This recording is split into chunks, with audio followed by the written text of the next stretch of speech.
Si tu penses que la trigonométrie est le nom d'une chanson d'un groupe de 3 chanteurs, cette vidéo est pour toi. Alors prends ton rapporteur et on se voit juste après ça.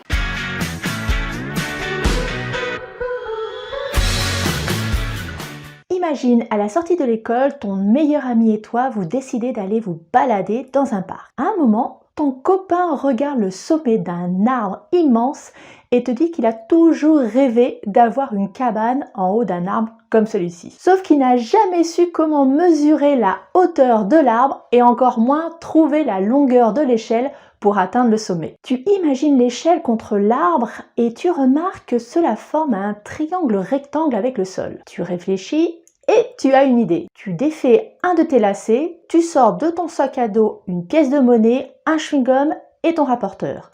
Tu vas construire un inclinomètre. Et là, ton copain te dit « C'est quoi ce truc-là » C'est comme un niveau en bricolage, mais au lieu de vérifier que l'on est bien droit horizontalement ou verticalement, il mesure les inclinaisons. En d'autres termes, les angles, comme le fait un reporter sur une feuille de papier. Donc tu t'assois par terre pour être le plus près du sol, face à l'arbre, avec une distance, on va dire environ 10 mètres, pour bien voir le sommet de l'arbre. Puis tu mets la partie plate du rapporteur en haut à l'horizontale et avec l'angle 0 de ton côté. Tu rapproches le rapporteur de tes yeux et tu l'inclines vers toi jusqu'à ce que tu peux voir le sommet de l'arbre à l'autre extrémité du rapporteur. Et là, tu demandes à ton copain de lire l'angle sur le rapporteur.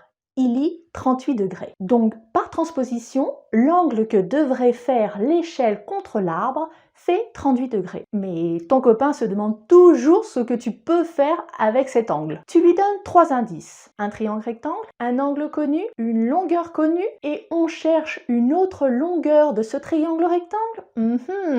Bingo, il a compris, la trigonométrie. En effet, trigo veut dire triangle et métrie veut dire mesure. Donc la trigonométrie est l'étude des longueurs et des angles dans un triangle. Il y a 3 formules à connaître. Cosinus d'un angle est égal à côté adjacent sur hypoténuse. En d'autres termes, le cosinus concerne les deux côtés côte à côte de l'angle. Et tu mets la longueur du petit côté sur celle du grand côté, l'hypoténuse. Sinus d'un angle est égal à côté opposé sur hypoténuse. Tu peux t'en rappeler en disant que le sinus est le côté si loin de l'angle sur le grand côté du triangle rectangle. Tangente d'un angle est égale à côté opposé sur côté adjacent. La tangente n'utilise pas le grand côté, l'hypoténuse, mais les deux côtés qui forment l'angle droit, comme le T de tangente, mais à l'inverse.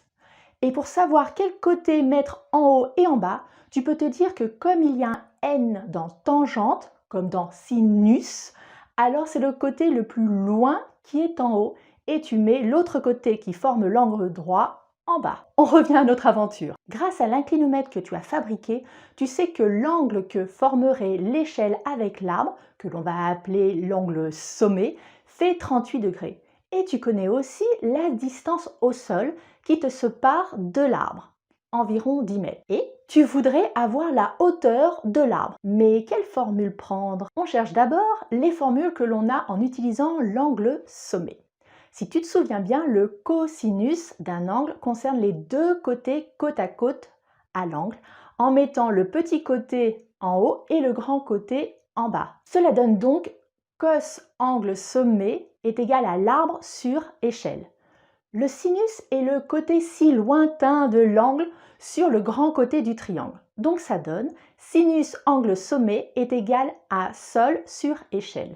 Et la tangente concerne les deux côtés qui font l'angle droit. Il faut mettre le côté si loin en haut sur l'autre côté. Cela donne tangente angle sommet est égal à sol sur arbre. On a l'angle et le sol. Et tu veux chercher la hauteur de l'arbre. C'est la tangente bien sûr que tu vas utiliser. Par conséquent, tu permutes en faisant un produit en croix pour isoler la hauteur de l'arbre et ça te donne arbre est égal à sol sur tangente angle sommet qui est égal à 10 sur tangente 38. Tu tapes sur ta calculatrice et tu obtiens 12,7994.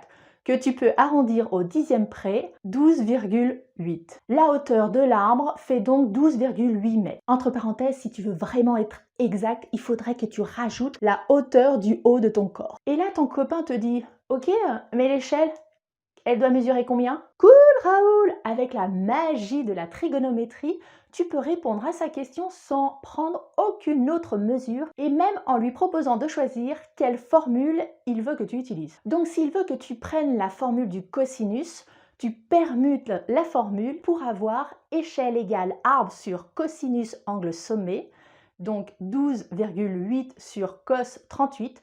Tu tapotes sur ta calculatrice et tu obtiens 16,24, 3 petits points, que tu peux arrondir à 16,2. Il faut donc une échelle de 16,2 mètres. Tu as pu constater comment la trigonométrie te permettait de trouver les longueurs des côtés d'un triangle rectangle à partir d'un angle et d'une longueur. Mais elle peut aussi te permettre de trouver un angle à partir de deux longueurs. En effet, imagine que tu n'as pas d'inclinomètre, mais que tu as deux longueurs parmi les trois que l'on a calculées avant. Ce que tu veux cette fois, c'est trouver la valeur de l'autre angle, celui qui est formé par le sol et l'échelle.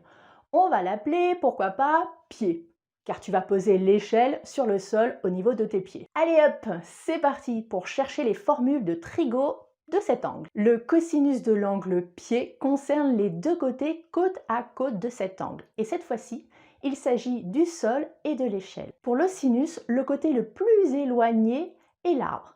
Et le grand côté du triangle, l'hypoténuse, lui ne change pas car c'est l'échelle. Et la tangente, c'est le côté le plus éloigné, ici l'arbre, sur l'autre côté de l'angle droit, le sol. Si tu prends au hasard le cosinus, cosinus pied est égal à sol sur échelle, c'est-à-dire 10 sur 16,2. Tu tapotes sur ta calculatrice et tu trouves 0,6172, 3 petits points.